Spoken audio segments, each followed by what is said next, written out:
Hey, welcome back to 7-Minute Books. I'm Sam, and today we're talking about Elliott Parker's book, The Illusion of Innovation. Sophie, I have to ask, when you hear the word innovation these days, do you roll your eyes a little? Oh, absolutely. It's become one of those words that companies throw around to sound exciting, but it's lost all meaning. And that's exactly what Parker's book is about. He says we're living in an age that worships innovation, but most of what we call innovation is just an elaborate illusion. Right. The thing that hit me first was his distinction between innovation and novelty.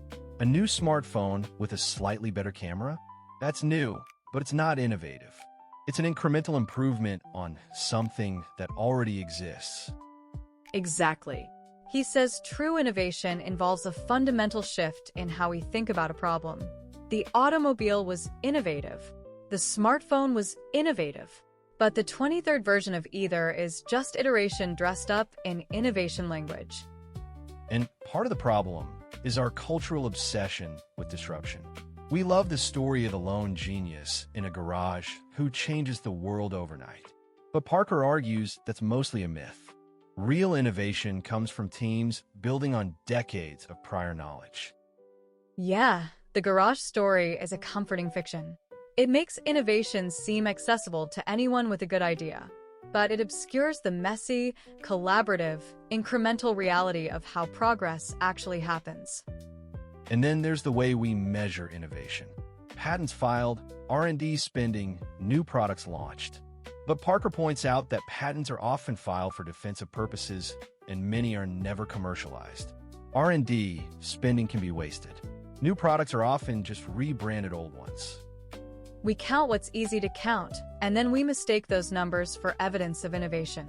So the system rewards looking innovative rather than actually being innovative. That's a huge problem. He also takes aim at the whole innovation industry: consultants, speakers, books, conferences, and workshops. They sell frameworks and methodologies. But Parker says those are no substitute for the hard work of solving difficult problems. Right. Organizations adopt the language and rituals of innovation without challenging the underlying assumptions that constrain their thinking. They have brainstorming sessions and innovation labs, but nothing fundamentally changes. The part that got me was how the illusion discourages genuine risk-taking. Companies want innovation, but they want it to be safe. They want breakthroughs, but they want guarantees. That's a contradiction. True innovation requires uncertainty, failure, and the willingness to abandon established ways of thinking. But our systems are designed to minimize uncertainty and avoid failure. So we demand innovation but punish the behaviors that make it possible. He gives examples across industries. Pharma companies focus on me-too drugs that are slight variations of existing medications. Car manufacturers produce cars that are fundamentally similar to what they've been making for decades.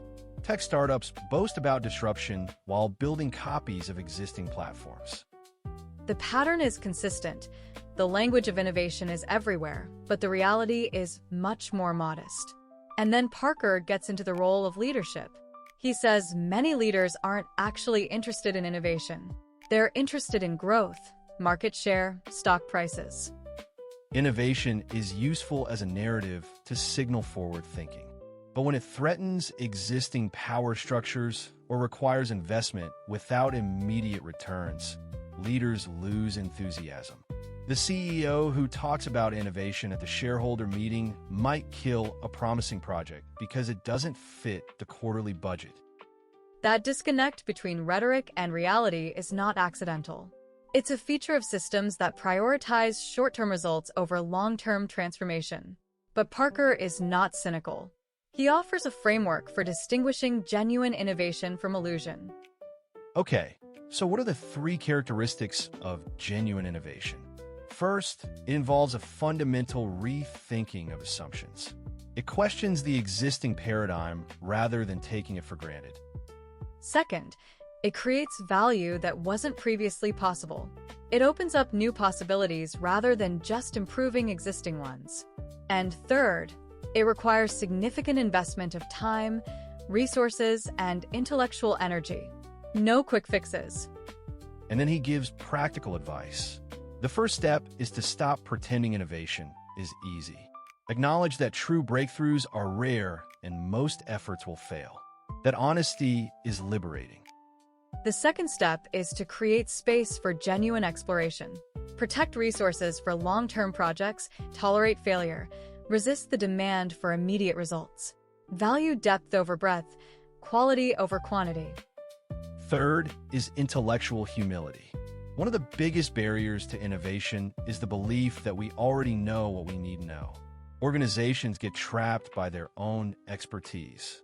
You need leaders who surround themselves with people who challenge their assumptions. And then patience. The illusion is sustained partly by our impatience. We want quick results, and we love overnight success stories. But the telephone, the airplane, the internet, these took years, often decades, and to develop. Innovation is a marathon, not a sprint. If you try to shortcut the process, you end up with illusions. Parker concludes with 4 principles: honesty, humility, patience, and courage. Honesty about what you're actually doing. Humility about the limits of your knowledge. Patience to commit to the long game. Courage to challenge assumptions, take risks, and accept failure. The book's bigger point is that this illusion isn't just a problem for individual organizations. It's a societal problem. When we mistake novelty for innovation, we waste resources on superficial changes while neglecting the deep structural problems that need genuine breakthroughs. We celebrate the wrong things and reward the wrong behaviors. But Parker is ultimately optimistic. He believes genuine innovation is possible. We just have to change how we think about it, talk about it, measure it, and pursue it. The first step toward genuine innovation is admitting we're not as innovative as we think we are. That's not weakness. It's strength. It opens the door to real learning and real progress. And honestly, if you want to go deeper, the whole library is over on 7minutebooks.com/app with over 6,000 fiction and nonfiction titles you can read or listen to in any language. It starts at $2.99 a month, $9.99 a year, or $19.99 once for lifetime access. The one thing I'm taking away from this book is that innovation isn't about being first or flashy. It's about doing the hard, patient work of genuinely rethinking assumptions and solving real problems. Right. The illusion is comfortable, but comfort is the enemy of progress. We'll see you in the next one.